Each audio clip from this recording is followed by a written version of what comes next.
Պարոն Միրզոյան, ինչպես եք կարծում, իր հարևանների հետ խաղաղ հարաբերություններ կարգավորելու ճանապարհին Հայաստանի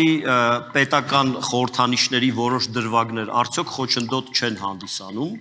ենթադրենք Ռուբինյանց արքայատոհմի առյուծը կամ կենտրոնական տեղ զբաղեցնող Արարատ լեռը, եւ խնդրում եմ հստակ պատասխան վերընտրվելու պարագայում այդ խորհրդանիշերը վերանայելու նախաձեռնությամբ հանդես գալու եք կամ աջակցելու եք նման նախաձեռնությունները։ Շնորհակալություն։ Միտք եք տալիս էլի։ Պարոն Կարապետյան, անկեղծ ասած, ձեզնից ավելի լուրջ հարցի սպասում, բայց որ հարցրել եք պատասխանեմ։ Նայեք, փորձեմ բացատրել։ Մեր պատմությունն է։ Մենք հպարտանում ենք մեր պատմությամբ։ Մենք հպարտանում ենք մեր մշակութային ժառանգությամբ։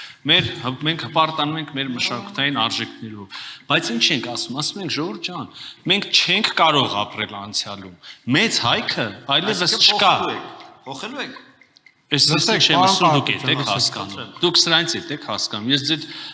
ճիշտ ասած հնարավորությունների մասին ավելի բարձր կարծիքի եմ երեք։ Առանց վիրավորանքի։ Մենք ասում ենք, որ մեծ հայքը եղել է, բայց այսօր ունենք այս 29743 քառակուսի կիլոմետրով Հայաստանը։ Մեզ նոր ավետյաց երկիր փնտրել պետք չի։ Մենք ունենք այս իրական Հայաստանը պետք է երջանիկ ապրեստել։ Արարատը մեզ սովետականն է։ Արարատը Հայաստանի պատմության մեջ շատ կարևոր սիմվոլիկ եւ մեր գինտակցության մեջ դեր խաղացած եւ խաղացող սարա, բայց այն Հայաստանի Հանրապետության տարածքում չի։ Հայաստանի Ինչ կապ ունի, խորհրդանիշը ինչ կապ ունի, որ սահմանում է։ Ես ես բանը թեման եմ փորձում բացատրել։ Ես ասեցի խորհրդանիշը փորձում բացատրել։ Տրվում է Հայաստանի Հանրապետության տարածքում սովետական Հայաստանը, Հայաստանի Հանրապետությունը չէ։ Սովետական Հայաստանը հարց է ուզվում։ Շատ լավ հարգում եմ կարծիքս։ շատ կներեք։ Դուք օրեր առաջ զորահանդեսով Հայաստանի Հանրապետության օրը հարգեք պարոն Կարապետյանի հարցի իրավունքը։ Նա ունի առաջնահերթություն։ Մի րոպե։ Այստեղ կոնցեպտուալ հարց կա, կշահեն բոլորը, եթե ես հարցը տամ, եւ մեր հանրությունը եւս բոլորը թող ասեն, Արարատ լեռը Հայաստանի Հանրապետության տարածքում է, թե չէ։ Մարդ ասում է այո։ Բոլորը ասում են։ Բոլորը ասում են այո։ Բոլորից մեկը ասում է ոչ է։ Զուգահեռ որ բոլորդ խոսեք ոչ ոքի Հարգելի գործընկերներ, սիրելի ժողովուրդ, շատ կարևոր է տեսակ, որ պարոն Արարատ Միրզոյանը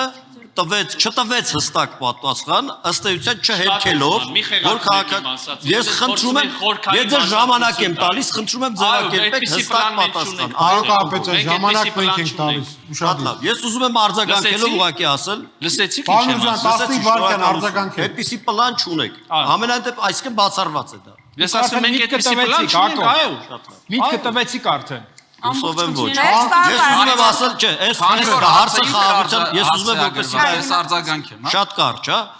Այս հարցը խաղաղության կոնտեքստում, մեր հարևանների հետ բարիդրացիական հարաբերությունների կոնտեքստում շատ կարևոր է այնքանով, որ երբ մենք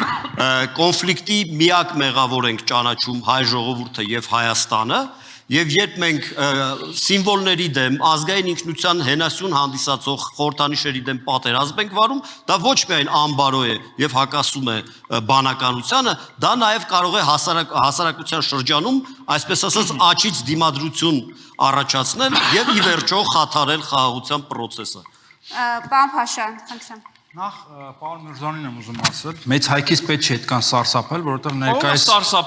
ներկայիս Հայաստանն էլ մեծ հայքի տարածքում է։ Լսեցիք։ Ես ասում եմ, չկա, դա պատմություն է, հպարտանում ենք դրանով, բայց այլևս մեծ հայքի մի մասը այս Հայաստանն է, պարոն Միրզոյան։ Այդ է ուզում ասել։ Լավ։ Խնդրում եմ մի մանիպուլացրեք։ Մենք մեր ավետյաց երկիրը գտել ենք 1991 թվականին, երբ որ անկախացել ենք։ Եվ Հայաստանի պատմության ընթացքում որևէ ուժ, որևէ լուրջ ուժ նկատի ունեմ, տարածքային պահանջներ չի ներկայացրել իր հարևանների նկատմամբ, նույնիսկ ամենաարմատական դաշնակցությունը